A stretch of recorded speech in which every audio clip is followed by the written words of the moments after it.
Education here at Sun can be an excellent choice for any students. నమస్తే, నేను Keshav. Welcome to Suman TV. Andhra Pradesh ఉప ముఖ్యమంత్రి తెలంగాణ బరిలో అడుగుపెట్టారు.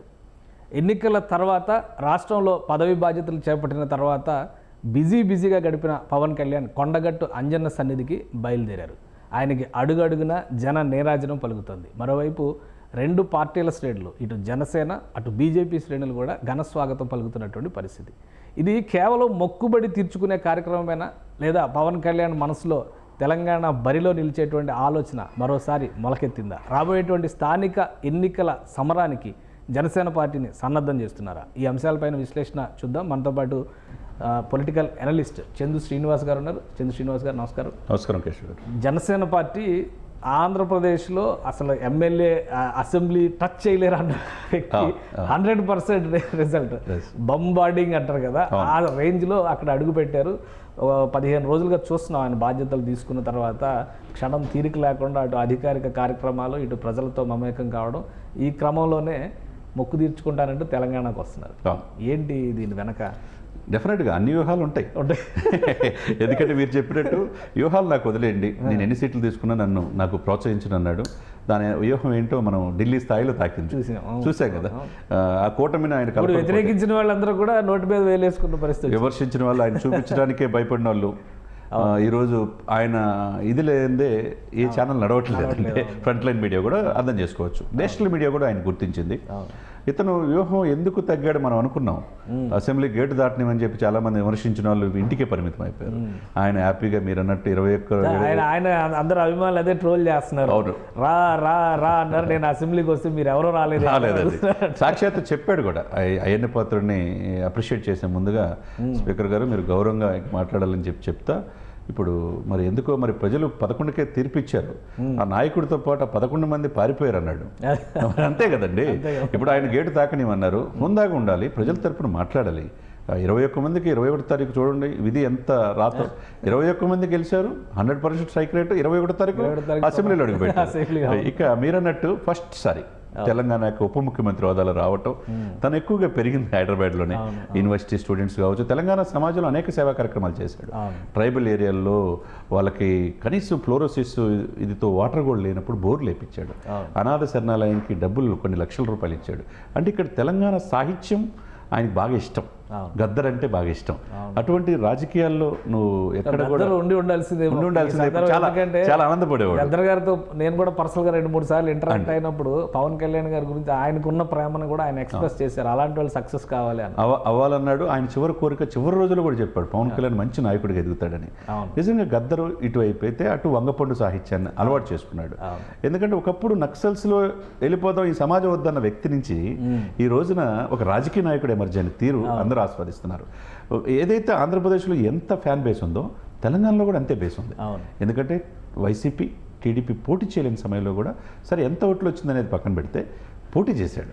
అంటే ఉనికి ఇప్పటికీ ధైర్యం చేశాడు. దాన్ని అప్రిషియేట్ చేయాలి. ఇకపోతే తను చూడండి, అక్కడ మనం కొండగట్టు ఇప్పుడు చూస్తే విపరీతమైన ఒకవైపు బీజేపీ, ఒకవైపు టీడీపీలో ఉన్న కార్యకర్తలు కావచ్చు, జనసేన కావచ్చు, అందరూ పార్టీలకు అతీతంగా ఆయన స్వాగతం పలకటం ఏదైతే ఉందో. కొండగట్టు ఆంజనేయ స్వామి అంటే తను యువరాజ్యం అప్పుడు కరెంటు ప్రమాదం నుంచి బయటపడినప్పుడు ఆయన వల్లే బతికాననే ఇది ఇప్పుడు ఉంది. లాస్ట్ ఇయర్ మనం వరాహి యాత్ర మనం చూసాం. ఇదే కొండగట్ట దగ్గర పూజలు చేసి స్టార్ట్ చేశారు వారాహిరు. ఆ వెహికల్ని అసలు ఆంధ్రప్రదేశ్లో అడుగు పెట్టనివన్నారు మంత్రులు. ఏమైపోయింది? చివరికి ఇంకొక మంత్రి అయితే వారాహి అని దాన్ని అసభ్యంగా మాట్లాడాడు. ఆయన ఏమైపోయాడు మనకు తెలుసు. వీళ్ళందరూ పేర్లు అనవసరం. చివరికి వారాహి అడుగుపెట్టింది. వారాహి ద్వారా ఆయన కూటమిని ఎంత విజయ తీరాలకు తీసుకెళ్ళి 164 సీట్లు తీసుకొచ్చాడు. ఎంపీలు కూడా 16+2 18 ఎంపీలు. అటు బీజేపీ 3 సీట్లు కావచ్చు. ఇక ఇవన్నీ ఒక ఎత్తు అయితే దేశ రాజకీయాల్లో కూడా ఏ విధంగా ఎమర్జ్ అయ్యాడో మనం చూడొచ్చు. 11 రోజులు వారాహి కఠోర నియమ నిబంధనలతో ఈరోజు మొక్కు తీర్చుకోవడానికి ఆంజనేయ స్వామి సన్నిధి రావటం ఆహ్వానించిన పరిణామం. మీరన్నట్టు దీని మాటున్న ఓన్లీ మొక్కు తీర్చుకోవటమేనా? ఇక్కడున్న బాకీ ఉన్న రాజకీయ అలజడి ఉంది. అందుకే నేను ఈ టాపిక్ ఎందుకన్నానంటే, డెఫినెట్గా పవన్ కళ్యాణ్ గారు జనసేన ఏమనుకుంటుంది అనేది పక్కన పెట్టేస్తే తెలంగాణలో చర్చ నడుస్తుంది. పవన్ కళ్యాణ్ వస్తున్నారంటే రాజకీయంగా ఏదైనా ఆలోచన చేస్తున్నారా అనే చర్చ నడుస్తుంది డెఫినెట్గా. ఇప్పుడు ఎందుకంటే అక్కడ రేవంత్ రెడ్డి ఇప్పుడు టీడీపీ నుంచి వచ్చిన వ్యక్తి ఒకప్పుడు. ఇప్పుడు రేవంత్ రెడ్డి గారికి చంద్రబాబు నాయుడు గారికి ఇద్దరికి అనుబంధం ఉంది, కాదనలేనిది. అదే సమయంలో టీడీపీ తన ఉనికిని కాపాడుకోవడం. తెలంగాణలో ఒకప్పుడు కలిసి ఉన్నదే కదా రాష్ట్రం, ఇప్పటికీ క్యాడర్ ఉన్నది, తెలుగుదేశం ఆఫీస్ ఉంది, అంటే జనసేన ఆఫీస్ ఉంది. ఇక్కడ స్థానిక సంస్థలు పోటీ చేసే హక్కు కూడా ఉంది. అదేవిధంగా ఈ పార్టీని కనిపెట్టుకొని ఉన్న వాళ్ళందరూ కూడా ఇక్కడ కూడా పవన్ కళ్యాణ్ గారు పోటీ చేయాలి, బీజేపీ ఎదురుంది ఉంది కాబట్టి ఈ మూడు పార్టీలు కలయికతో పోటీ చేయాలన్న ఆలోచన కూడా ఉంటుంది కదా. ఎందుకంటే పార్టీకి త్యాగం చేసిన వాళ్ళు, నిలబడిన వాళ్ళు, యూనివర్సిటీ స్టూడెంట్స్, సంపత్ నాయక్ లాంటి వాళ్ళు, తర్వాత శంకర్ గౌడ్ లాంటి వాళ్ళు, మహేందర్ రెడ్డి లాంటి వాళ్ళు, ఇలాంటి ఈ మధ్య సాగర్ కూడా సాగర్ గారు ఇక యాక్టివ్ క్యాంపెయిన్లోనే క్యాంపెయిన్లో పూర్తిగా ఉన్నాడు కాబట్టి వీళ్ళందరూ కూడా ఒక దారికి తీసుకొద్దామనే ఆలోచన ఉంది కాబట్టి ఏమో ఏదైనా జరగవచ్చు, గుర్రం ఎగరవచ్చు అని చెప్పన్నట్టుగా. ఇక్కడ తెలంగాణలో కూడా ఆయన విశేషంగా ఏంటంటే ఆంధ్ర నుంచి వచ్చి ఇక్కడే సెటిల్ అయిపోయిన వాళ్ళు దాదాపు 1 కోటి మంది దాకా ఉన్నారు, 90 లక్షల నుంచి 1 కోటి మంది దాకా ఉన్నారు. వాళ్ళు స్ప్రెడ్ అయిపోయినారు, ఓవరాల్గా తెలంగాణ అన్ని జిల్లాల్లో స్ప్రెడ్ అయిపోయి ఉన్నారు. వాళ్ళు కూడా కోరుకుంటారు ఇక్కడ కూడా పోటీ చేయాలి పవన్ కళ్యాణ్ కోరుకోవడం తప్పలేదు. మరి ఆయన నిర్ణయం ఏం తీసుకుంటాడంటే బీజేపీ, టీడీపీ, జనసేన 3 కలిపి ఆంధ్రప్రదేశ్లో పొత్తులో ఉన్నాయి కాబట్టి, ఎన్డీఏలో కీలకంగా వ్యవహరిస్తున్నారు కాబట్టి తెలంగాణలో కూడా ఫ్యూచర్లో పొత్తు ఉంటుందేమో, ఉండొచ్చేమో. రాజకీయంగా పరిణామాలు ఎలా ఉన్నప్పటికీ కూడా పవన్ కళ్యాణ్ పనితీరు, పవన్ కళ్యాణ్ బాధ్యతలు తీసుకున్న తర్వాత వ్యవహరిస్తున్నటువంటి శైలి, దీనిపైన తెలంగాణలో డిస్కషన్ జరుగుతుంది. అవునండి. ఎందుకంటే ఇప్పటివరకు చాలామంది గెలిచిన తర్వాత చెప్పినటువంటి విధానాలు మనం చూసాం. ఆయన పగలు రాత్రి ప్రజలతోనే, అంటే ఒక సినిమా నటుడు ఆ స్థాయిలో ఇన్వాల్వ్ అవుతాడు అనేటువంటి విషయం ఎవరు ఊహించలేదు, ఎవరు ఎక్స్పెక్ట్. ఇంకోటి పవన్ కళ్యాణ్ ఒక మాట చెప్పారు, 2-3 సార్లు చెప్పారు ఆయన, ఒకసారి కాదు. నేను ఇష్టపడి సినిమాల్లోకి రాలేదు కాబట్టి అక్కడ చేయడం నాకు చాలా కష్టంగా ఉంటుంది, ఇక్కడ ఇష్టపడి వచ్చాను కాబట్టి ఎంత కష్టం ఉన్నా కానీ ఇష్టపడి చేస్తానని ఒక మాట అన్నారు. అది రిఫ్లెక్ట్ అవుతుందా ఇప్పుడు ఆయన మొదలైనటువంటి పనితీరు దీనిపైన తెలంగాణలో చర్చ జరగడానికి? డెఫినెట్గా 100% అండి. ఆయన తీసుకున్న శాఖలు కూడా చూడండి, గ్రామీణాభివృద్ధి కావచ్చు, పంచాయతీరాజ్ కావచ్చు, తర్వాత సైన్స్ అండ్ టెక్నాలజీ కావచ్చు, అడవులు కావచ్చు, పర్యావరణం కావచ్చు, చాలా కీలకమైనవి. చాలామంది అనుకుంటున్నారు ఇప్పుడు ఆ శాఖలు ఇంతకుముందు చేసిన మొక్కుబడిగా శాఖలు నిర్వహించారు తప్పితే ఇంతమంది దీని ఎంత యంత్రాంగం ఉంటుందా, ఇంతమంది సీనియర్ ఐఏఎస్ ఆఫీసర్స్ ఉంటారా? గ్రామాలు దేశానికి పట్టుకొమ్మలు కదా సార్, ఆ గ్రామాలు బాగుంటేనే ఆ రాష్ట్రం బాగుంటుంది, దేశం బాగుంటుంది. అదేవిధంగా పంచాయతీలు ఆ సర్పంచ్కి అధికారాలు ఇస్తే ఆ పంచాయతీ అంతా అభివృద్ధి చెందింది. ఆయన ఏమన్నాడు పంచాయతీ అధికారులతో మాట్లాడేటప్పుడు, మీరు 4 సంవత్సరాల్లో ఏ రోజు కూడా ముఖ్యమంత్రి గారు మీకు అపాయింట్మెంట్ ఇచ్చి ఉండడు. నిజంగా ఇవ్వలా, ఏది మాట్లాడాలంటే సకల శాఖ మంత్రి దగ్గరికి వెళ్ళాల్సిందే. కాబట్టి ఇప్పుడు ఏంటంటే నేను ఒక సామాన్య ఉద్యోగి బిడ్డనే, ఒక కానిస్టేబుల్ కొడుకుని, మీకు తెలుసు 1వ తారీఖు జీతం లేకపోతే మీరు ఎంత ఇబ్బందులు పడతారో తెలుసు. నేను డెఫినెట్గా వారమా 10 రోజులుగా ఒకరోజు మీరు కేటాయిస్తాను, మీ బాధలు నేను వింటాను, మీ సమస్యలు తెలుసుకుంటాను. అలానే మీ సమస్యలు తెలుసుకోవడానికి ప్రభుత్వం ఏం చేస్తే బాగుంటుందో సూచనలు కూడా ఇవ్వమంటున్నాడు. అంటే ఒక క్యూఆర్ కోడ్ పెట్టాడు కదా, దాని ద్వారా ఏమంటున్నాడు అంటే ఈ ప్రయత్నం గతంలో ఎవరిని చూడలేమా, అంటే టెక్నాలజీని అందిపుచ్చుకోవటం, సమస్యలు చెప్పటమే కాబట్టి సమస్యల పరిష్కారం కూడా మీరు చెప్పండి అంటూ ఉద్యోగ సంఘ నాయకులతో పంచాయతీరాజ్ కావచ్చు, R&B కావచ్చు, లేకపోతే రూరల్ డెవలప్మెంట్ కావచ్చు, అందరితో రోడ్లు అస్తవ్యస్తం అయిపోయినండి. రోడ్లు ఎక్కడ రోడ్ కనెక్టివిటీ అంతా పంచాయతీరాజ్ కింద ఉంటుంది కదా, వాళ్ళ అధికారులు కూడా గైడెన్స్ ఇచ్చారు. అంటే ఇంత మల్టిపుల్గా ఒక వ్యక్తి సినిమాలకే పరిమితం అన్నాడు, సినిమాలు 40 కూడా తీల, ఆయన సినిమాల్లో అగ్రస్థానంలో ఉన్నాడు, రాజకీయాల్లో పనికిరాడన్నారు, ఎక్కడ గెలవలేరన్నారు. ఇప్పుడు ఈరోజు చూడండి ఒక అద్భుతమైన పరిపాలన. ఆయన సమాజం చదివాడు సార్, చదువుకుంది ఇంటర్ అని విమర్శిస్తుంటారు చాలామంది, సమాజాన్ని చదివాడు, సమాజం గ్రాస్ రూట్లలో ప్రజలు ఏ విధంగా కనెక్ట్ అవ్వాలి అనేది తెలుసుకున్నాడు. కాబట్టి ఇటువంటి ప్రధానతమైన సరిసమానంగా నేనైతే ఏమంటానంటే డిప్యూటీ సీఎం నేను అనుకోవట్లా, ముఖ్యమంత్రిగా బాధ్యతలు స్వీకరిస్తాడు. ఎందుకంటే రాజధాని విషయంలో కావచ్చు, పరిపాలన మీద, అమరావతి విషయంలో కావచ్చు, పోలవరం విషయంలో కావచ్చు ఆయన కాన్సన్ట్రేషన్ చేస్తాడు. మిగతా అన్ని కూడా పవన్ కళ్యాణ్ చూసుకున్నాడు. అంటే వాళ్ళిద్దరి మధ్య సఖ్యతో ఒక వర్క్ లైన్ పర్ఫెక్ట్గా గీసుకున్నారు. ఎవరు ఎన్ని రకాలుగా ఆయన చెడగొట్టాలనుకున్నా వాళ్ళిద్దరు క్లారిటీ ఉంది. తండ్రి కొడుకుల అనుబంధం వాళ్ళిద్దరి మధ్య ఉంది. అదేవిధంగా అన్నదమ్ముల అనుబంధం లోకేష్కి ఆయనకి ఉంది. కాబట్టి ఏ శాఖల పనితీరు చూడండి, ఇప్పుడు ఆహార శాఖ తీసుకున్నాడు, పౌర సరఫరాలు, కాకినాడ కేంద్రంగా మనం తెలుసు అక్రమంగా బియ్యం ఏ విధంగా, దూరంపొడి ఏ విధంగా అక్రమంగా దాన్ని మొత్తం స్ట్రీమ్ లైన్ చేస్తున్నాడు. ఎవరు? నాదెండ్ల మనోహర్ గారు. అదేవిధంగా సినిమా ఫోటోగ్రఫీ, సాంస్కృతిక శాఖ, టూరిజం మొత్తం ఎవరి చేతిలో ఉంది? ఈ చేతిలో ఉంది. ఇప్పుడు అవును, గతంలో ఎన్ని ఇబ్బందులు పెట్టారు సినిమా పరిశ్రమ తెలుసు.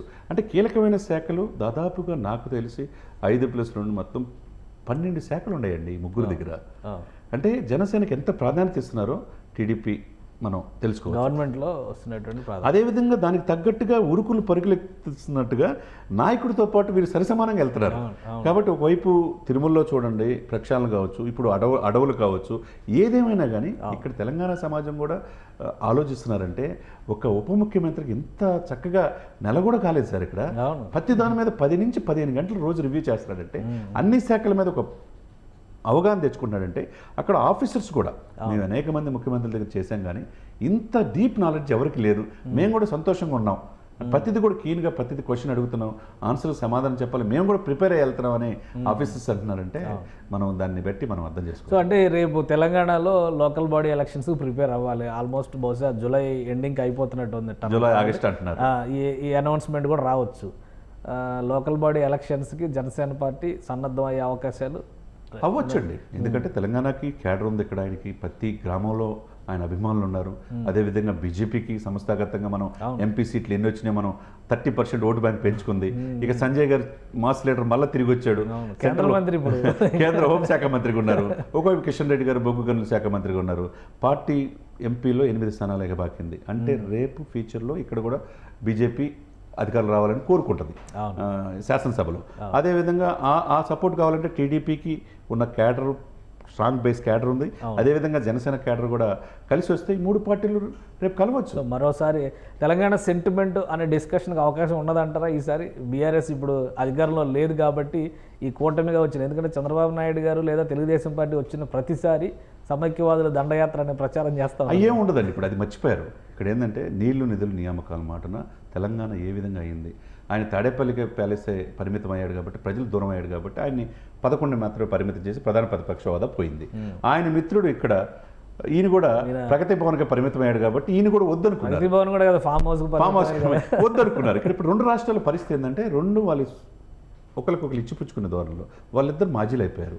ఇప్పుడు ఎవరున్నారు? కొత్త తరం రాజకీయం కోరుకుంటున్నారు, నెక్స్ట్ జనరేషన్కి నాంది పలుకుతుంది. కాబట్టి ఇవన్నీ కూడా ఏమి ఉండవు. ఇప్పుడు ఏంటంటే రాష్ట్రాల అభివృద్ధి ముఖ్యం. రేవంత్ రెడ్డి గారు వచ్చిన తర్వాత రాష్ట్రాలు నాకేం శత్రుత్వం పెంచుకోం, ఇరువురు రాష్ట్రాల యొక్క సఖ్యత వెళ్తామన్నారు. వెళ్తేనే బాగుంటుంది. ఇరు ప్రాంతాల్లో అభివృద్ధి చెందడానికి అవకాశం ఉంటుంది. ఎదురుగా సెంట్రల్లో మోదీ గారు ఉన్నారు కాబట్టి మోదీ గారి ఆశీస్సులు మెండుగా ఉంటాయి. ఉభయ రాష్ట్రాలు ఉభయ కుశలోపర్ అన్నట్టుగా ఉభయ రాష్ట్రాల అధికారం పాలు పంచుకుంటే కనుక రేపు స్థానిక సంస్థల్లో వీళ్ళ ఉనికి కాపాడుకోవచ్చు. ఎంపీ ఎలక్షన్స్ ఆల్రెడీ ప్రూవ్ చేసుకున్నారు కాబట్టి సింగిల్గా వెళ్ళి ఇప్పుడు ఈ 2 కలిస్తే కనుక అడిషన్గా బలం చేకూరే అవకాశం ఉంది కదా. ఏదేమైనా జరగవచ్చు రాబోయే రోజుల్లో. రైట్, థ్యాంక్ యూ చంద్ర శ్రీనివాస్ గారు, మీ అభిప్రాయాలు తెలియజేస్తుంది. ఇది కొండగట్టు అంజన్న పర్యటన. జనసేన అధినేత పవన్ కళ్యాణ్ మామూలుగా తన మొక్కుబడిలో భాగంగా వెళ్తున్నప్పటికీ కూడా స్థానికంగా ఉన్నటువంటి శ్రేణులు, నాయకత్వాలు మాత్రం రాజకీయ కోణంలో కూడా దీన్ని విశ్లేషిస్తున్నాయి. అదే క్రమంలో ఏపీలో జరుగుతున్నటువంటి పరిపాలనా విధానం పైన తెలంగాణ ప్రజలు ఆసక్తిని కనబరుస్తున్నారు. కాబట్టి రాబోయే రోజుల్లో ఏ పరిణామం అయినా జరగవచ్చు. తెలంగాణ స్థానిక సంస్థల ఎన్నికల్లో మరోసారి ఎన్డీఏ కూటమిగా పోటీలో దిగొచ్చు అనేటువంటి విశ్లేషణ చంద్ర శ్రీనివాస్ గారు చేస్తున్నారు. ఇది special discussion. Keep watching. Suman టీవీలో మీ పర్సనల్ అండ్ బిజినెస్ ప్రమోషన్స్ కోసం కింది నెంబర్కి కాంటాక్ట్ చేయండి.